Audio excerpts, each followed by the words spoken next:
Devant se rendre à la gare pour prendre un train direction Strasbourg, Lina, 15 ans, n'est jamais arrivée sur le quai. À l'automne 2023, plus précisément le 23 septembre, dans la vallée du Bruche, Lina a quitté chez elle pour rejoindre son petit ami.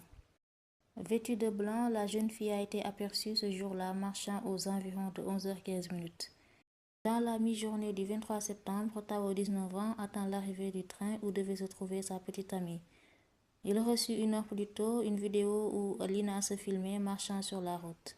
Ne l'ayant pas vue arriver, il contacte la mère de sa petite amie Fanny Roll, qui s'empresse de signaler la disparition de sa fille aux gendarmes, des recherches qui dureront plus de 10 mois. Des battues sont organisées avec 400 bénévoles le long de la route départementale où Lina a été aperçue pour la dernière fois. Des équipes cynophiles sont déployées, des hélicoptères ainsi que des drones. La jeune fille pleine de vie reste introuvable. Par la suite, une information judiciaire est ouverte pour enlèvement et séquestration. Tao, le petit ami de Lina, fut le premier suspect dans cette affaire. En juillet 2024, la procureure de la République, Yolande Renzi, affirme que l'ADN de Lina a été découvert dans une voiture volée, une Ford Puma.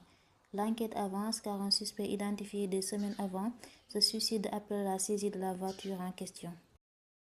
L'homme d'une quarantaine d'années devait être jugé le 22 juillet 2023 pour vol avec violence. Il a fait plusieurs séjours en hôpital psychiatrique. Il s'appelle Samuel Gonin. Dans le Nièvre, ce 16 octobre 2024, à 500 km de chez elle, le corps de Lina a été retrouvé ligoté et immergé dans l'eau. Il fut difficile de la retrouver car la zone est densément boisée. Dans la Ford Puma sont retrouvées des affaires de Lina telles que son sac, des fossiles, un miroir, la coque de son téléphone, des écouteurs, ainsi que dans le coffre de la voiture sont retrouvées 2 cordes portant l'ADN de Lina et de Samuel. La voiture de Samuel Gonin a été géolocalisée là-bas le lendemain de la disparition de Lina. Avant de mettre fin à ses jours, Samuel a expliqué dans une lettre, n'en pouvant plus car ayant perdu son humanité, mais ne fait nullement référence à Lina. Les obsèques de l'adolescente se tiennent ce vendredi 25 octobre 2024.